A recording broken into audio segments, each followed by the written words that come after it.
you want to be healthier, yet you just don't know what to do? All these shows telling you this and that, but nothing seems to work. Well, listen close. Golden State Media Concepts has got something great for you. The Health and Wellness Podcast dedicated to workout trends, healthy eating habits, diet, and everything about healthy living. Join us in our banters as we help you not just live life to the fullest, but live it to the healthiest.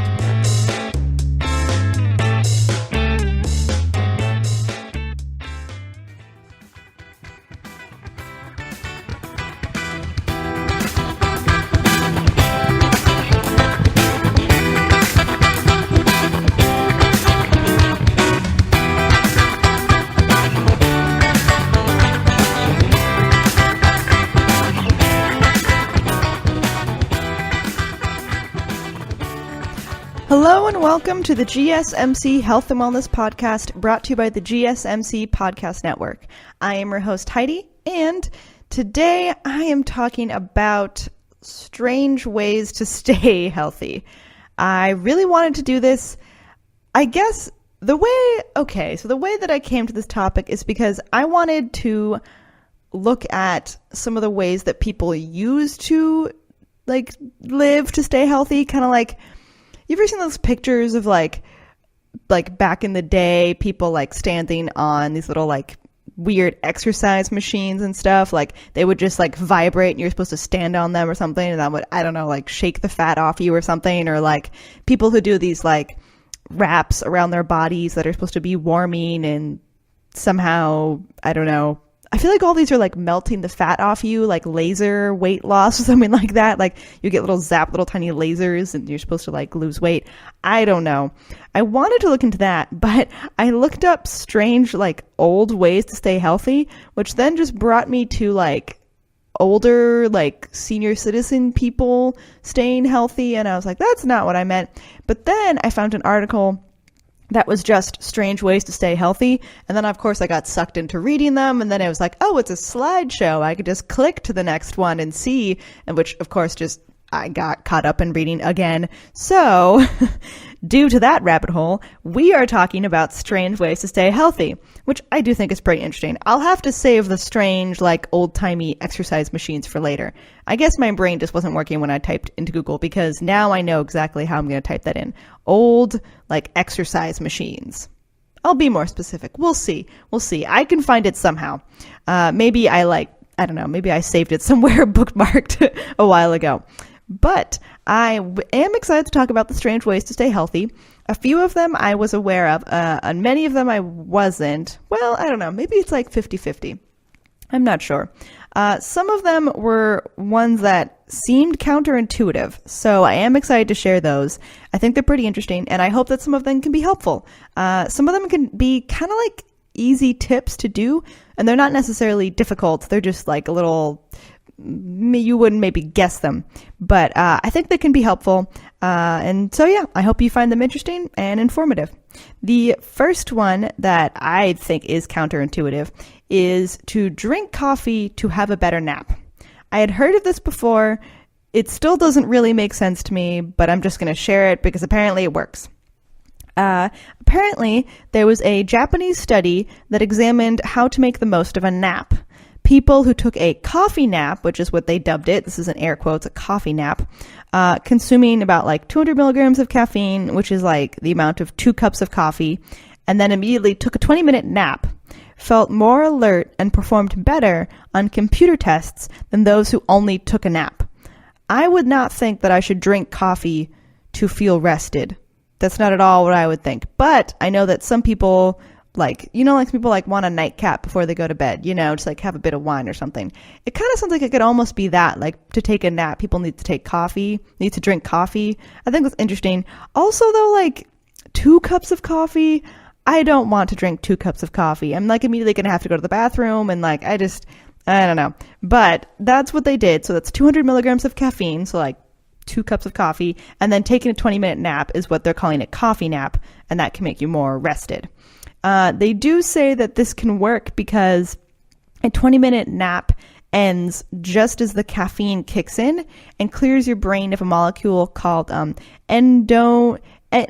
Edenosin, yeah, which maximizes alertness. Edenosin is a byproduct of wakefulness and activity. And this is from the medical director of the New York Neurology and Sleep Medicine. And he says that as adenosine levels increase, we become more fatigued. And napping clears out the adenosine, and when combined with caffeine, which is an adenosine blocker, further reduces its effects and amplifies the effect of a nap. So when you're clearing this molecule, it can increase your alertness. So by taking a nap, which clears it, and taking caffeine, which also clears it, you're just like doubling down on feeling alert. So I think it's interesting. I heard about this when I was in school. Like everyone would be locked in the library and you'd want to like take a quick power nap but not leave your seat. So you would, and like you always had coffee around because it was finals. So you would just drink coffee and then take a 20-minute nap like at a desk somewhere, just put your head down and hope that no one steals your laptop. So I had heard of it, but I didn't really know the science behind it, so that's pretty interesting. This is also one that I did not know. Maybe my dentist has told me at some point and I just didn't listen. But this tip is don't brush your teeth immediately after meals and drinks, especially if the drinks are acidic or if the food is acidic. So acidic foods are like citrus fruits or like sports drinks, apparently, tomatoes, soda, diet soda, and regular. All of those things can soften tooth enamel. They're saying it's like wet sandstone, which that does not sound like what I want for my teeth. Brushing your teeth at the stage, so right after eating and drinking, can speed up the acid's effect on your enamel and erode the layer underneath. And it's suggested that you wait 30 to 60 minutes before brushing. I definitely do this because I just wake up, like scarf down my breakfast, and then brush my teeth and go. But I don't want to brush my teeth before I eat, and I don't have that much time. So this is depressing to me because I'm just eroding away my teeth enamel, and I'm just concerned. I'm sorry, dentist, and I'm so sorry for myself. This is just going to suck because I already have bad enamel, so I'm not helping myself. I'll have to figure out a way to deal with that. I don't know. Maybe I'll brush my teeth at work. Then I have to carry a toothbrush around everywhere. It feels kind of weird. And then everyone at my work will suffer if I don't immediately brush my teeth. Anyway, we'll see. Maybe I'll keep you guys updated if I find a solution. If I don't say anything, just assume I changed nothing and my teeth are dying and like melting away like wet sandstone. Anyway, this next tip it says to gain weight. It says gain weight to wear a smaller size. Muscle weight, though. They're saying you want to gain muscle weight. And they're saying that if two women both weigh 150 pounds and only one lifts weights, the lifter will more likely fit into a smaller pant size than the counterpart. Likewise, a 150-pound woman who lifts weights can very well wear the same size as a 140-pound woman who doesn't exercise. So they're not saying like you're going to weigh less because they're saying weigh more, put on more muscle mass and more muscle weight. But muscle will essentially, it sounds like, make you leaner. The reason is that although a pound of fat weighs the same as a pound of muscle takes up less space. So you can get bigger muscles and get smaller overall if you lose fat. The bulk that many women fear only occurs if you don't lose weight and develop muscle on top of it. So to avoid that, you can cut back on calories and add weight to your workout to lose inches, which is pretty interesting. And this makes sense. Maybe I should start lifting more. I don't know. While also changing my diet, which if you listened to the previous health and wellness podcast, maybe if I just concentrate more on a Mediterranean diet and cut out, some of my unhealthy calories, maybe I can try this. But again, this is a gym-related tip, so I don't know if that's going to happen. But the next tip is to eat less, eat more. Again, counterintuitive. Grabbing like 100-calorie, snack pack of something, cookies, pretzels, whatever. And these are everywhere in the store, especially now that we're in the new year. I feel like they're just everywhere. That might seem like a good idea, but it is more likely to make you hungrier than if you just ate something more substantial. Again, this makes sense.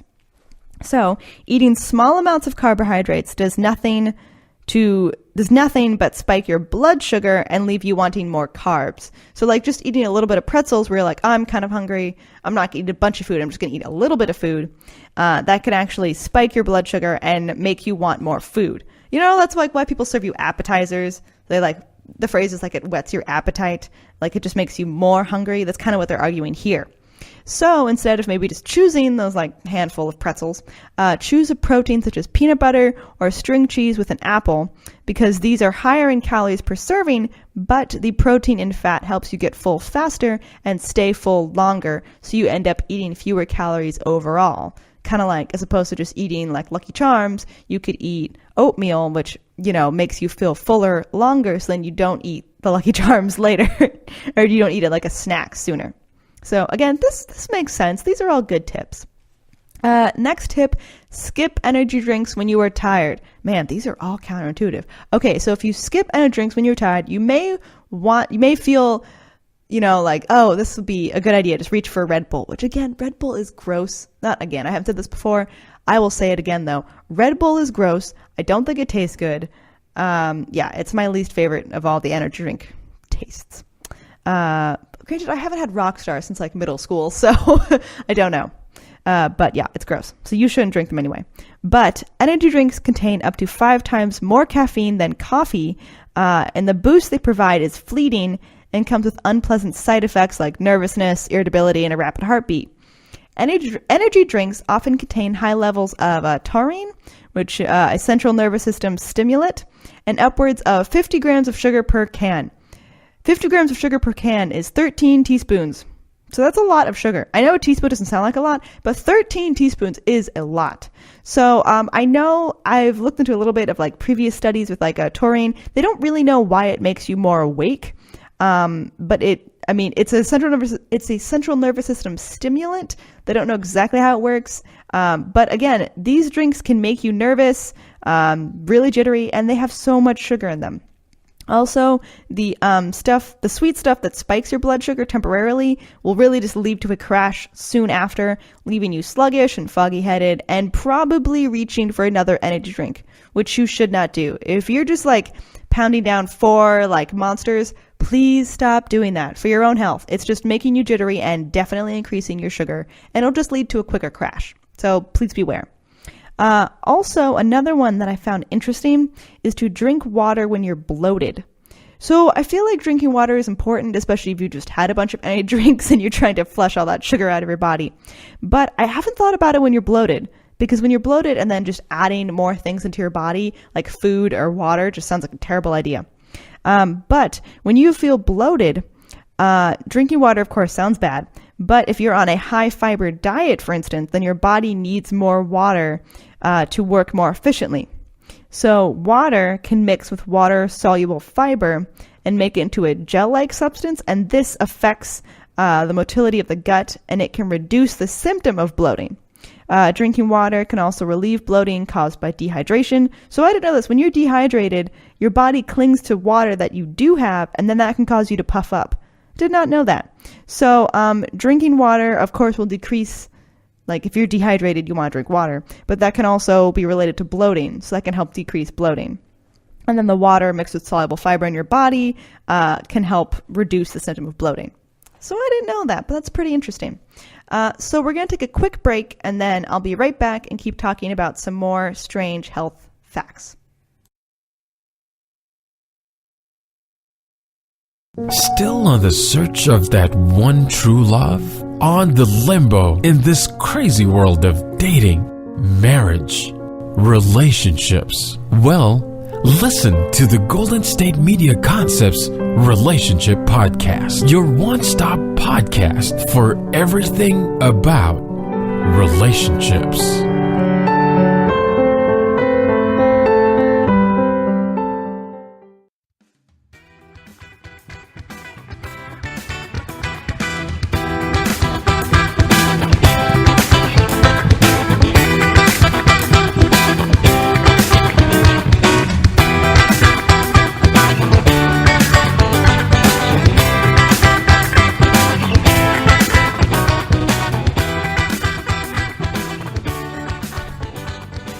Welcome back to the Health and Wellness Podcast. We are continuing to talk about some strange ways to stay healthy.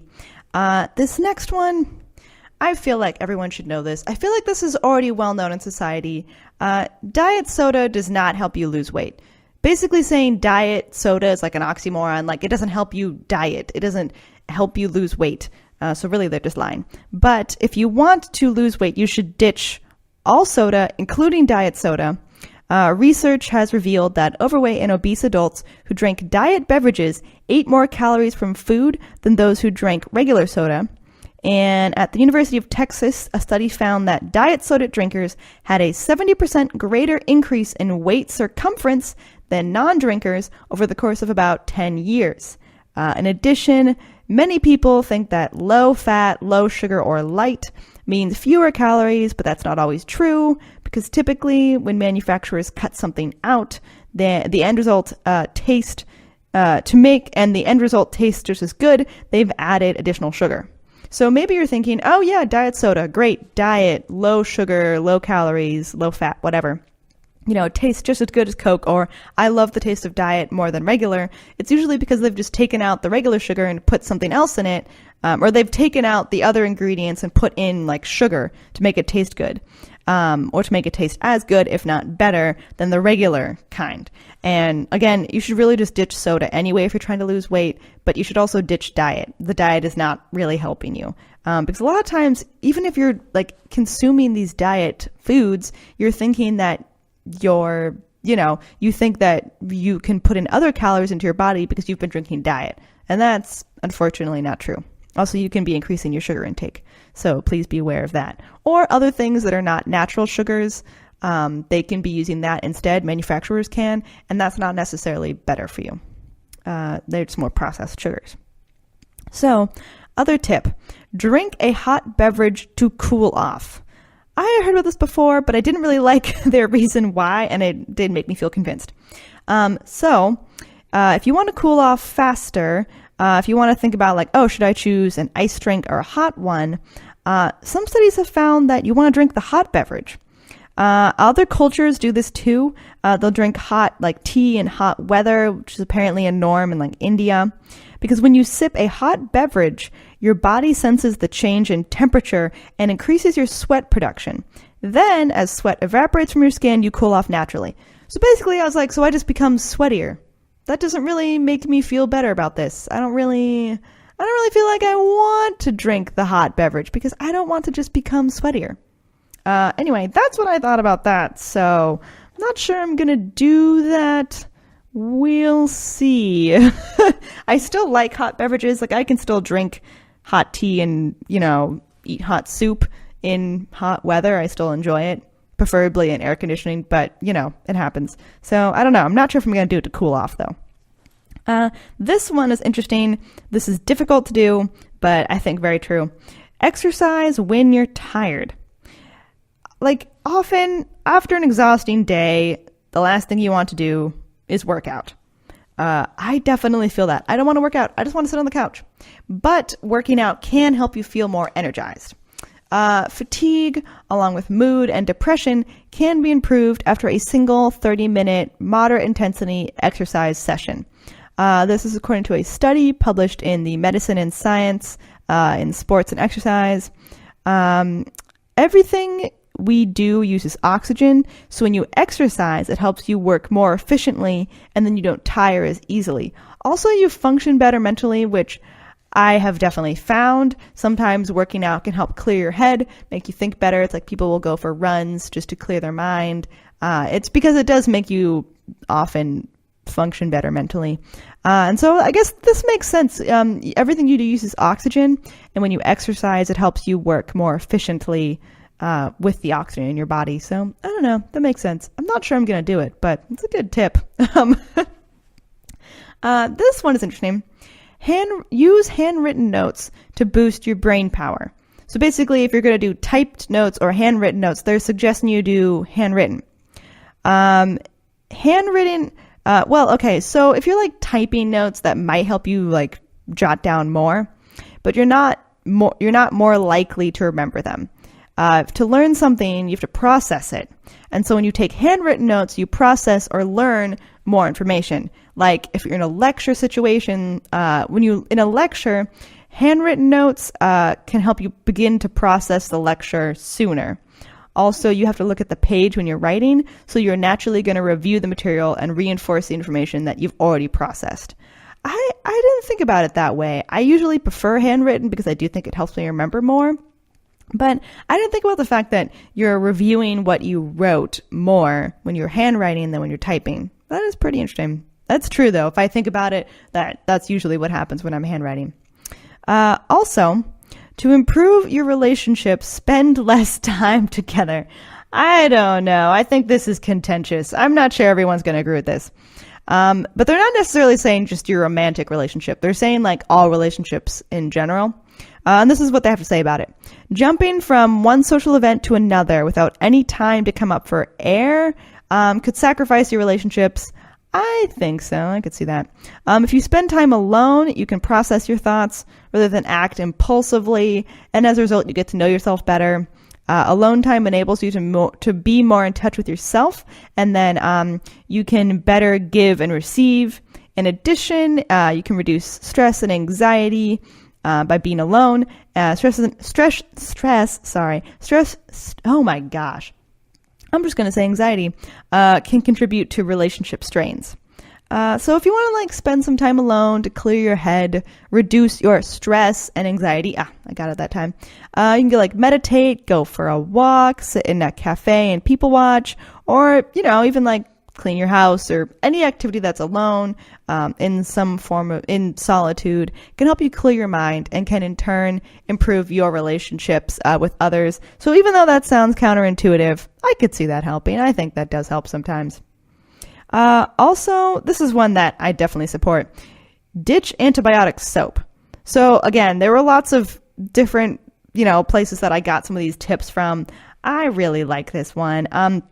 If you're just going to go for like a bottle of soap labeled antibacterial, that does not necessarily reduce your risk of getting sick or passing illness on to others.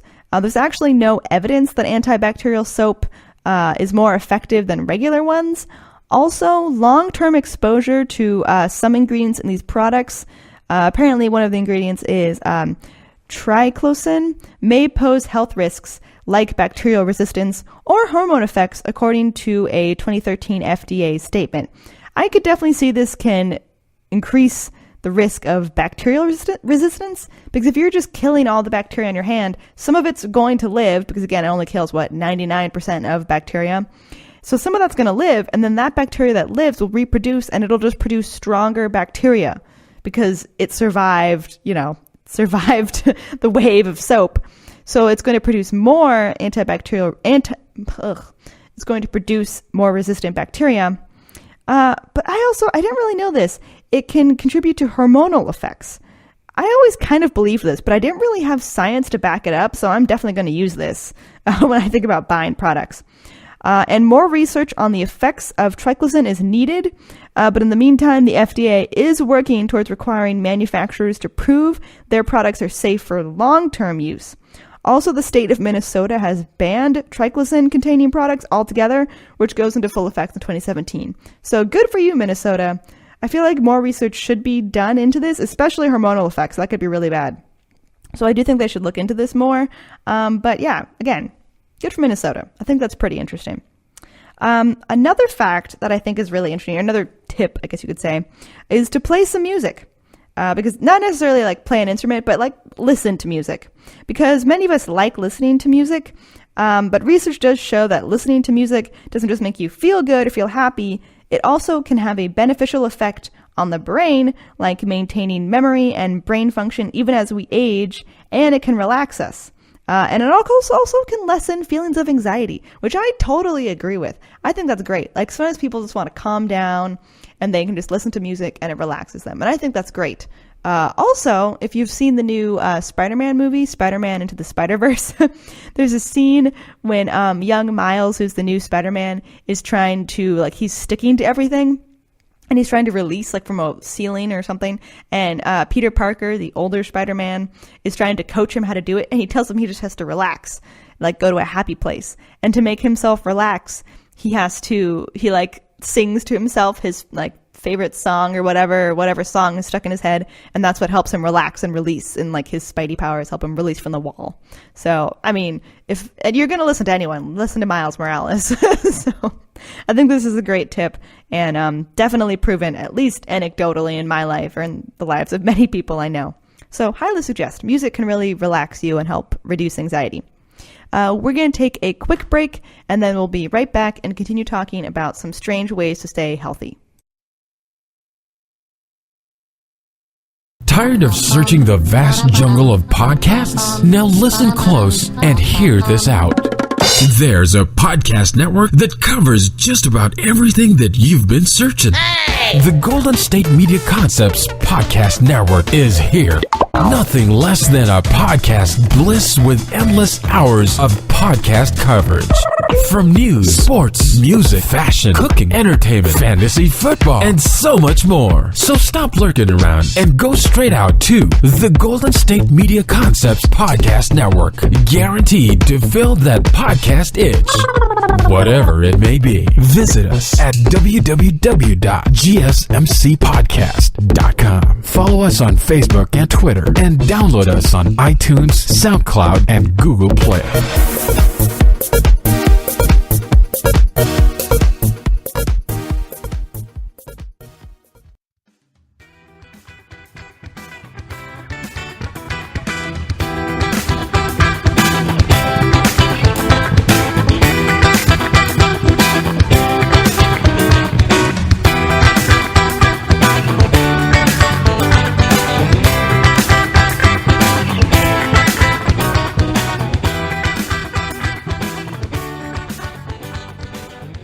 Welcome back to the Health and Wellness Podcast. We are continuing to talk about some strange ways to stay healthy. I really like this one. I mean, it's kind of strange, but it's also more fun than anything. I enjoy this. And this is to watch something funny. I totally support this. I love comedies, and if anyone listens to the GSMC movie podcast, you will know that I enjoy comedies, and I've mentioned it before. I don't enjoy extreme anxiety-inducing films. But this site that I read this off of suggests that you watch something funny because the positive effects of laughter can be seen both on our minds and bodies. And laughing helps us cope with stress. In addition, it increases our circulation and helps lower blood pressure levels. It can also aid in relieving aches and pains in muscles, which I think is super interesting. So not only does it kind of make you feel happier, because laughing will often make you feel happier, but it can be good for your body too, physically, increase circulation, help us lower blood pressure levels. And that's pretty cool. Also, I have not personally found that it relieves aches and pains, because if my muscles hurt and then I laugh, it usually just hurts more. But that could happen. I could see it. But I will definitely be taking that one up. I really enjoy comedies and anything that makes me laugh. So I support that. Another interesting tip, and this is if you listened to a previous health and wellness episode. Again, I talked about the Mediterranean diet. And in the Mediterranean diet, it suggests limiting consumption of alcohol. But if you are going to drink alcohol, it suggests red wine. So this tip is to have a glass of red wine, because red wine contains a good amount of antioxidants and other nutrients. It can also help lower cholesterol levels. And aside from that, it can strengthen the heart to reduce the risk of cardiovascular conditions. Antioxidants also have a role in fortifying our immune system. So really, this is just so many reasons to drink a glass of wine. But again, everything in moderation, so please be careful. Another one, these are some good ones that are making me happy right now. Build friendships. According to many studies, having friends and nurturing those friendships can increase our lifespan. This can be because talking to friends, spending time with them, relieves stress. Also, our bodies influence us, whether it's for the good or bad. So friends who, that's the word buddies, not bodies. Granted, obviously your bodies influence your life, but your buddies or your friends influence you, because friends who share the same health goals, for example, usually motivate their other friend to stay healthy. So even if you don't have to have a friend who's a health nut, but someone who occasionally wants to go to the gym or maybe as opposed to just sitting around all the time, suggests maybe like going for a walk or encourages you to eat healthier, that friend can really have a lot of influence on you and it can really impact your health. So I think that's important. And just like having friends and like it can make you happier, and relates to the earlier tip of watching something funny.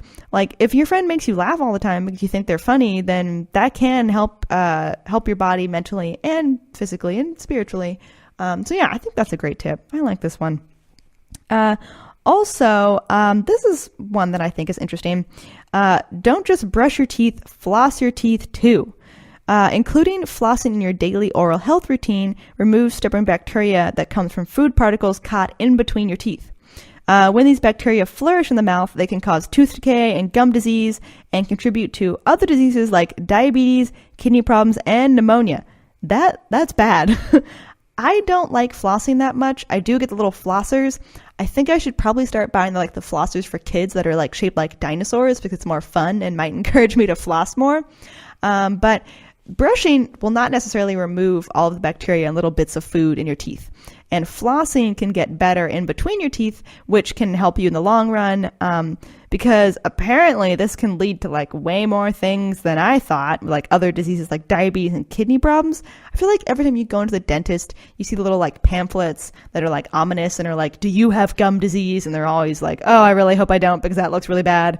Or I definitely feel like they're suggesting to me that it's very bad and I shouldn't, because gum disease and things like that and tooth decay can contribute to other parts of your health. So I do think that's interesting.